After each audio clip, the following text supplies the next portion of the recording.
The hum of private jets ascending into the bright Los Angeles sky filled the air as Anthony Carter stepped out of his sleek black Tesla. The valet's eyes briefly widened as they met Anthony's, a tall, broad-shouldered black man dressed in dark jeans, a tailored navy jacket, and white sneakers. Anthony handed over the keys with a polite nod, his calm confidence exuding an air of quiet authority. The private terminal was a study in opulence. Marble floors gleamed under soft ambient lighting. Wealthy passengers reclined in leather seats, sipping champagne, and uniformed staff bustled discreetly. Anthony walked in with purpose, his carry-on slung over one shoulder. He glanced briefly at the gilded clock on the wall. He had precisely 1 hour before takeoff for a critical business meeting in New York. Approaching the reception desk, Anthony greeted the attendant with a warm but professional smile. The attendant, a young woman with carefully styled hair, barely looked up from her screen. Her eyes flicked to his attire and lingered for a moment too long before she spoke. "Can I help you?" she asked, her tone neutral but edged with dismissal. "I'm here for the Carter Tech jet," Anthony replied evenly. The attendant hesitated, typing something into her computer. She frowned slightly. "Name? Anthony Carter." Her fingers paused over the keyboard, and for a split second, her expression faltered. But she quickly masked it with a practiced smile. "One moment, please." Anthony stepped aside, his sharp eyes scanning the terminal. He was accustomed to these moments, the split-second calculations people made when they saw him. Even after years of success, the weight of assumptions lingered in the air, subtle but undeniable. Across the room, Veronica Hastings emerged from a nearby lounge, clipboard in hand. Her tailored uniform and perfectly coiffed blonde hair gave her an air of authority. She caught sight of Anthony and immediately strode toward him, her heels clicking sharply against the marble floor. "Excuse me, sir," she began, her tone clipped and efficient. "Are you lost? This area is for private jet passengers only." Anthony turned to face her, his expression calm but firm. "I'm exactly where I'm supposed to be." Veronica's eyes narrowed slightly, sweeping over him. She gave a thin smile that didn't reach her eyes. "And you are?" "Anthony Carter," he said again, his voice steady. "I'm here to board my jet."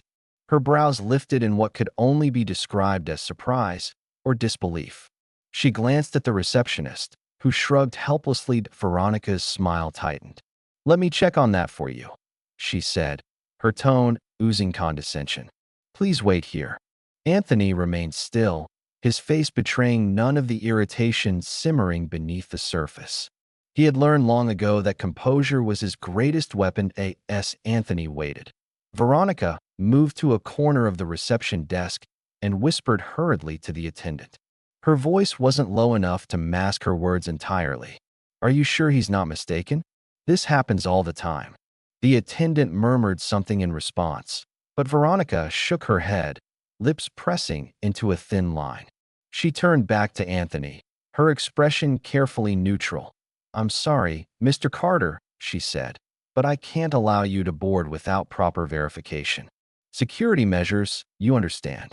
Anthony met her gaze, his dark eyes steady. "My name is on the flight manifest," he said. "Perhaps you should check it again." "Of course," Veronica said briskly. "But in the meantime, I must ask you to step aside so we can process our other passengers." As if on cue, a group of well-dressed individuals entered the terminal.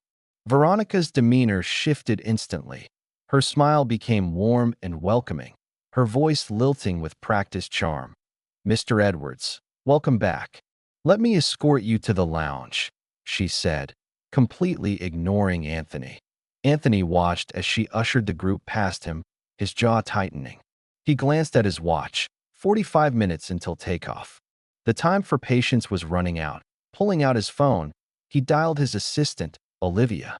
Her voice came through immediately, calm and efficient as always. "What's wrong?" she asked. "I'm being delayed," Anthony said. "Can you get the terminal manager on the line? I need this resolved. Give me 2 minutes." True to her word, within minutes, the terminal manager, a middle-aged man with a harried expression, approached Anthony. Veronica trailed behind him, her face a mask of professional indignation. "Mr. Carter, I'm so sorry for the confusion," the manager said, his tone full of deference.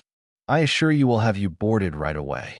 Veronica's eyes darted between Anthony and the manager, realization dawning too late. "He's the owner," she whispered harshly. The manager gave her a sharp look before turning back to Anthony. "Please accept our apologies," he said. "We'll handle everything from here." Anthony's voice was calm, but carried an undeniable weight. "Not so fast." He stepped forward, his gaze fixed on Veronica. The terminal fell silent as passengers and staff turned to watch the unfolding scene. "You dismissed me without verifying who I was," Anthony said, his tone cutting through the tension. "You assumed I didn't belong here and treated me with less respect than anyone else in this room." "What?" Veronica's face flushed. I was following protocol." "Protocol?" Anthony repeated, his voice edged with disbelief. "Or prejudice?" She opened her mouth to respond, but he raised a hand to stop her. "I built this company so no one could make me feel small," he said, his voice steady. "And I won't tolerate it from someone I'm paying." Turning to the terminal manager, he said, "Fire her and the rest of her crew immediately." As the jet soared above the clouds, Anthony sat back in his leather seat, the tension slowly ebbing away. He glanced at his phone, where dozens of messages from colleagues and friends waited. But one message from Olivia caught his attention. "Do you want me to release a statement about what happened?" she had written. Anthony thought for a moment before typing his reply. "Yes, but let's focus on the bigger picture." He drafted the statement himself, describing the incident without naming names. "Today's events are a reminder that appearances still dictate how people are treated," he wrote. "It's time we challenge these biases in every industry." By the time Anthony landed in New York, his statement had gone viral. Social media lit up with debates about privilege and prejudice, with thousands sharing their own stories of discrimination. Major news outlets picked up the story, and the airline CEO issued a formal apology. Veronica's dismissal became a cautionary tale within the industry, sparking mandatory training sessions on diversity and inclusion. Months later, Anthony stood in a packed conference hall, delivering the keynote address for a global summit on leadership. His voice resonated through the room as he shared his vision for a more equitable future. "It's not enough to succeed on our own," he said. "We must create spaces where everyone is treated with dignity and respect, no matter who they are or where they come from." The audience rose to their feet in applause, inspired by his journey and determination. For Anthony, the incident at the terminal had become more than a moment of personal vindication. It had become a movement,